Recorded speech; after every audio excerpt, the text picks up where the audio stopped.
Man uses the spoken or written word to express the meaning of what he wants to convey. His language is full of symbols, but he also often employs signs or images that are not strictly descriptive. Some are mere abbreviations or strings of initials, such as UN, UNICEF, or UNESCO. Others are familiar trademarks, the names of patent medicines, badges, or insignia. Although these are meaningless in themselves, they have acquired a recognizable meaning through common usage or deliberate intent. Such things are not symbols. They are signs, and they do no more than denote the object to which they are attached. What we call a symbol is a term, a name, or even a picture that may be familiar in daily life, yet that possesses specific connotations in addition to its conventional and obvious meaning. It implies something vague, unknown, or hidden from us. Many Cretan monuments, for instance, are marked with the design of the double adze. This is an object that we know, but we do not know its symbolic implications. For another example, take the case of the Indian who, after a visit to England, told his friends at home that the English worship animals because he had found eagles, lions, and oxen in old churches. He was not aware, nor are many Christians, that these animals are symbols of the evangelists and are derived from the vision of Ezekiel, and that this in turn has an analogy to the Egyptian sun god Horus and his 4 sons. There are, moreover, such objects as the wheel and the cross that are known all over the world, yet that have a symbolic significance under certain conditions. Precisely what they symbolize is still a matter for controversial speculation. Thus, a word or an image is symbolic when it implies something more than its obvious and immediate meaning. It has a wider unconscious aspect that is never precisely defined or fully explained, nor can one hope to define or explain it. As the mind explores the symbol, it is led to ideas that lie beyond the grasp of reason. The wheel may lead our thoughts toward the concept of a divine sun, but at this point reason must admit its incompetence. Man is unable to define a divine being. When, with all our intellectual limitations, we call something divine, we have merely given it a name, which may be based on a creed, but never on factual evidence. Because there are innumerable things beyond the range of human understanding, we constantly use symbolic terms to represent concepts that we cannot define or fully comprehend. This is one reason why all religions employ symbolic language or images. But this conscious use of symbols is only one aspect of a psychological fact of great importance. Man also produces symbols unconsciously and spontaneously in the form of dreams. It is not easy to grasp this point, but the point must be grasped if we are to know more about the ways in which the human mind works. Man, as we realize if we reflect for a moment, never perceives anything fully or comprehends anything completely. He can see, hear, touch, and taste, but how far he sees, how well he hears, what his touch tells him, and what he tastes, depend upon the number and quality of his senses. These limit his perception of the world around him. By using scientific instruments, he can partly compensate for the deficiencies of his senses. For example, he can extend the range of his vision by binoculars, or of his hearing by electrical amplification. But the most elaborate apparatus cannot do more than bring distant or small objects within range of his eyes, or make faint sounds more audible. No matter what instrument he uses, at some point he reaches the edge of certainty, beyond which conscious knowledge cannot pass. There are, moreover, unconscious aspects of our perception of reality. The first is the fact that even when our senses react to real phenomena, sights and sounds, they are somehow translated from the realm of reality into that of the mind. Within the mind, they become psychic events whose ultimate nature is unknowable, for the psyche cannot know its own psychical substance. Thus, every experience contains an indefinite number of unknown factors, not to speak of the fact that every concrete object is always unknown in certain respects, because we cannot know the ultimate nature of matter itself. Then there are certain events of which we have not consciously taken note. They have remained, so to speak, below the threshold of consciousness. They have happened, but they have been absorbed subliminally, without our conscious knowledge. We can become aware of such happenings only in a moment of intuition, or by a process of profound thought that leads to a later realization that they must have happened. And though we may have originally ignored their emotional and vital importance, it later wells up from the unconscious as a sort of afterthought. It may appear, for instance, in the form of a dream.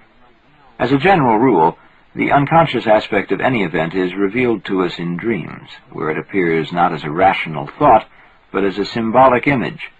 As a matter of history, it was the study of dreams that first enabled psychologists to investigate the unconscious aspect of conscious psychic events. It is on such evidence that psychologists assume the existence of an unconscious psyche, though many scientists and philosophers deny its existence. They argue naively that such an assumption implies the existence of two subjects, or, to put it in a common phrase, two personalities within the same individual. But this is exactly what it does imply, quite correctly, and it is one of the curses of modern man that many people suffer from this divided personality. It is by no means a pathological symptom. It is a normal fact that can be observed at any time and everywhere. It is not merely the neurotic whose right hand does not know what the left hand is doing. This predicament is a symptom of a general unconsciousness that is the undeniable common inheritance of all mankind.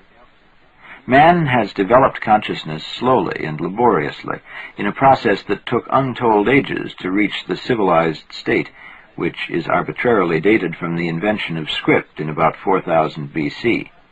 And this evolution is far from complete, for large areas of the human mind are still shrouded in darkness. What we call the psyche is by no means identical with our consciousness and its contents. Whoever denies the existence of the unconscious is in fact assuming that our present knowledge of the psyche is total, and this belief is clearly just as false as the assumption that we know all there is to be known about the natural universe. Our psyche is part of nature, and its enigma is as limitless. Thus we cannot define either the psyche or nature. We can merely state what we believe them to be, and describe as best we can how they function. Quite apart, therefore, from the evidence that medical research has accumulated, there are strong grounds of logic for rejecting statements like, "there is no unconscious." Those who say such things merely express an age-old messianism, a fear of the new and the unknown. There are historical reasons for this resistance to the idea of an unknown part of the human psyche. Consciousness is a very recent acquisition of nature, and it is still in an experimental state. It is frail, menaced by specific dangers, and easily injured. As anthropologists have noted, one of the most common mental derangements that occur among primitive people is what they call the loss of a soul, which means, as the name indicates, a noticeable disruption, or more technically, a dissociation of consciousness. Among such people, whose consciousness is at a different level of development from ours, the soul or psyche is not felt to be a unit. Many primitives assume that a man has a bush soul as well as his own, and that this bush soul is incarnate in a wild animal or a tree with which the human individual has some kind of psychic identity. This is what the distinguished French ethnologist Lucien Lévy-Bruhl called a mystical participation. He later retracted this term under pressure of adverse criticism, but I believe that his critics were wrong. It is a well-known psychological fact that an individual may have such an unconscious identity with some other person or object. This identity takes a variety of forms among primitives. If the bush soul is that of an animal, the animal itself is considered as some sort of brother to the man. A man whose brother is a crocodile, for instance, is supposed to be safe when swimming a crocodile-infested river. If the bush soul is a tree, the tree is presumed to have something like parental authority over the individual concerned. In both cases, an injury to the bush soul is interpreted as an injury to the man. In some tribes, it is assumed that a man has a number of souls. This belief expresses the feeling of some primitive individuals that they each consist of several linked but distinct units. This means that the individual's psyche is far from being safely synthesized. On the contrary, It threatens to fragment only too easily under the onslaught of unchecked emotions. While this situation is familiar to us from the studies of anthropologists, it is not so irrelevant to our own advanced civilization as it might seem. We, too, can become dissociated and lose our identity. We can be possessed and altered by moods, or become unreasonable and unable to recall important facts about ourselves or others, so that people ask, "What the devil has got into you?" We talk about being able to control ourselves, but self-control is a rare and remarkable virtue. We may think we have ourselves under control, yet a friend can easily tell us things about ourselves of which we have no knowledge. Beyond doubt, even in what we call a high level of civilization, human consciousness has not yet achieved a reasonable degree of continuity. It is still vulnerable and liable to fragmentation. This capacity to isolate part of one's mind, indeed, is a valuable characteristic. It enables us to concentrate upon one thing at a time, excluding everything else that may claim our attention. But there is a world of difference between a conscious decision to split off and temporarily suppress a part of one's psyche, and a condition in which this happens spontaneously, without one's knowledge or consent, and even against one's intention. The former is a civilized achievement, the latter a primitive loss of a soul, or even the pathological cause of a neurosis. Thus, even in our day, the unity of consciousness is still a doubtful affair. It can too easily be disrupted. An ability to control one's emotions that may be very desirable from one point of view would be a questionable accomplishment from another, for it would deprive social intercourse of variety, color, and warmth. It is against this background that we must review the importance of dreams, those flimsy, evasive, unreliable, vague, and uncertain fantasies. To explain my point of view, I should like to describe how it developed over a period of years, and how I was led to conclude that dreams are the most frequent and universally accessible source for the investigation of man's